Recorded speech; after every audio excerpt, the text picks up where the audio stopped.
Voici notre dernière leçon du thème 3, la leçon 9, le clonage. Et pour cette dernière leçon, nous avons un seul objectif. Pourtant, il est pas mal grand. C'est d'expliquer, dans tes propres mots ou dans des termes généraux, le processus du clonage. Alors, allons-y. Le clonage, c'est le processus de reproduire des organismes vivants pour obtenir des êtres qui sont génétiquement identiques. Alors, essentiellement, ce qu'on fait, on crée. On prend un animal. Donc, voici un animal. Des belles grosses oreilles. OK, puis un beau nez. Donc, on va dire nez. Et pourquoi pas lui donner une barbe. Donc, voici un animal. Si je veux cloner l'animal, essentiellement, ce que je fais, je crée une copie parfaite au niveau de l'ADN de l'animal. Donc, maintenant, j'ai deux de l'espèce qui sont identiques au niveau de l'ADN. Et donc, à la base, c'est ça le clonage. Deuxième phrase. Ceci, donc le clonage, peut s'appliquer à des simples cellules. Et donc, voici une cellule. Okay, bactéries même. Ça peut se faire aussi des animaux. Y inclut là-dedans les humains.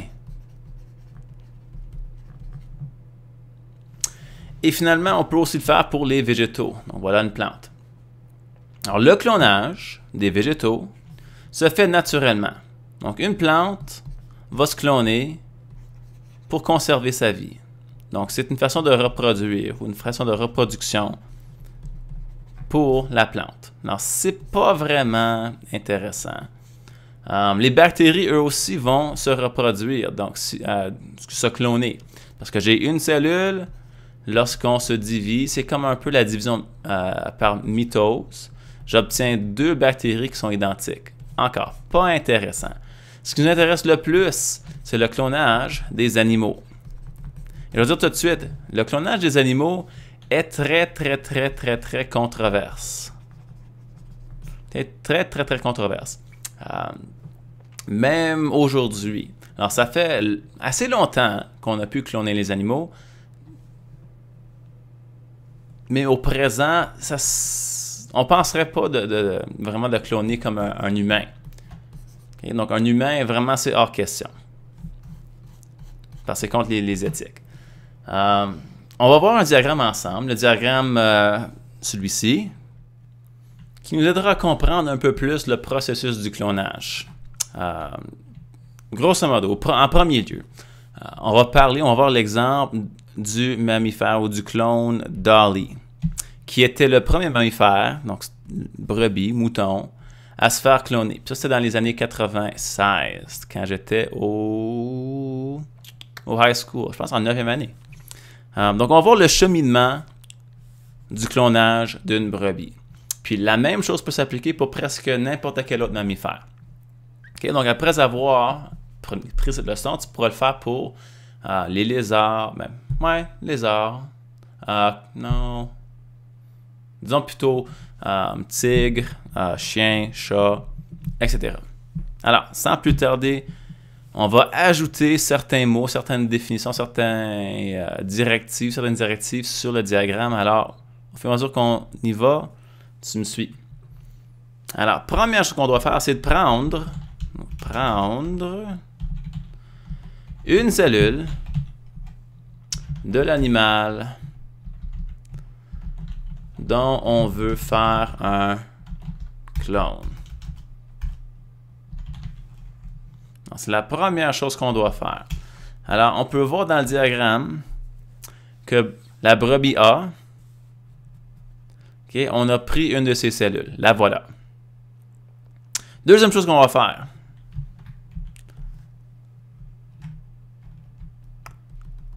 On ne veut conserver, donc ne garder, que le noyau de la cellule.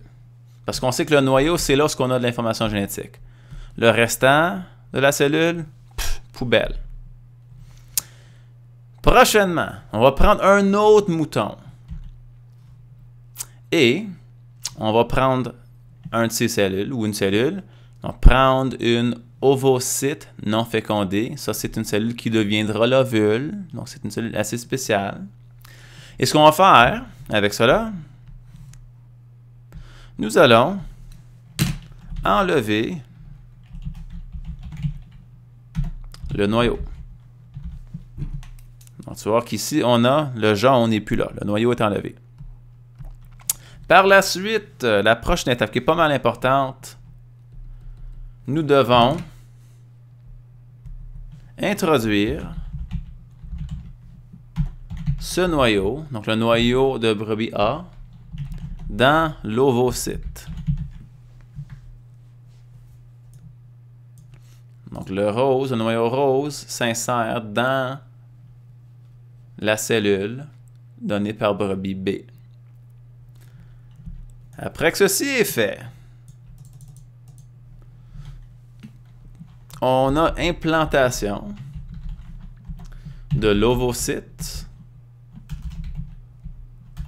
L'ovocyte dans une mère porteuse pour la gestation.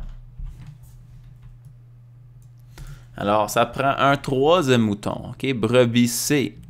Et on met l'ovocyte avec le noyau de brebis A dans brebis C, qui va le porter jusqu'à naissance. Et ce qui sort de là, notre clone. Alors, question que j'ai pour toi, celui-ci, c'est-tu un clone de la brebis C, B ou A? Alors, prenez une seconde, 10 secondes. Si tu n'as aucune idée, fais un essai au hasard. Mais si tu penses le connaître, pige un des trois. Et j'espère que tu as choisi la brebis A. Okay? Donc, pourquoi ça, c'est un clone de la brebis A? Bien, la réponse est pas mal simple. L'information génétique, donc l'ADN, qui a été utilisé pour faire celui-ci, vient de quelle brebis? Okay? Donc, si on retrace nos démarches, okay, le noyau, les chromosomes sont venus de la brebis A. Alors, on dit que c'est un clone de la brebis A à cause de ça. On peut utiliser le même principe, les mêmes principes pour faire le clonage de n'importe quel autre mammifère, même n'importe quelle autre chose vivante. Alors, qu'est-ce qui se passe si on prendrait un humain à la place? Donc, encore une fois, ça ne s'est jamais fait. On n'a jamais cloné un humain, que je le sache, en tout cas, à moins que ça se fait en secret quelque part. Mais, tu peux essentiellement prendre la cellule d'une femme. Okay, donc, voilà la cellule avec le noyau. Enlever la cellule et conserver que le noyau.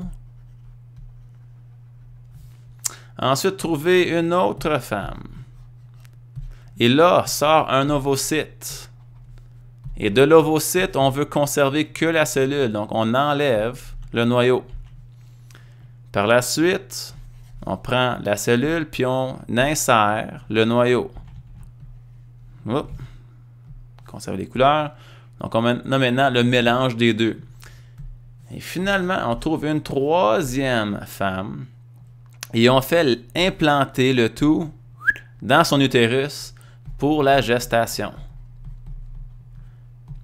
Et ce qui va sortir de ceci, okay, donc la naissance, sera c'est-tu un gars ou une fille, penses-tu? Mais comme on a fait un clone d'une fille, ça doit être une fille. Donc la fille, clone de Mademoiselle là-bas. Il y a une variation de ceci qui se fait déjà, qui se pratique déjà, mais ce n'est pas un clonage par contre. Cette partie-ci est assez commune, où ce qu'on a une porteuse, une mère porteuse. Alors souvent des couples qui ne peuvent pas avoir des enfants vont aller chercher un ovule de la mère, ou de la femme, je devrais dire, et un sperme de l'homme.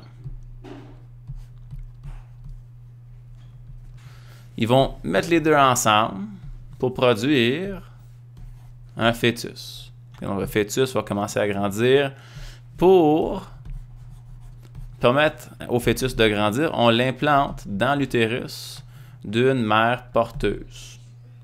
Donc, on attend la gestation. 9 mois plus tard, bingo bango, on a un petit, ça peut être mâle ou femelle, qui n'est pas relié du tout à la mère qui l'a donné naissance, mais plutôt aux parents qui ont donné l'information génétique. En voilà, leçon 9, le clonage, et aussi la fin du thème 3.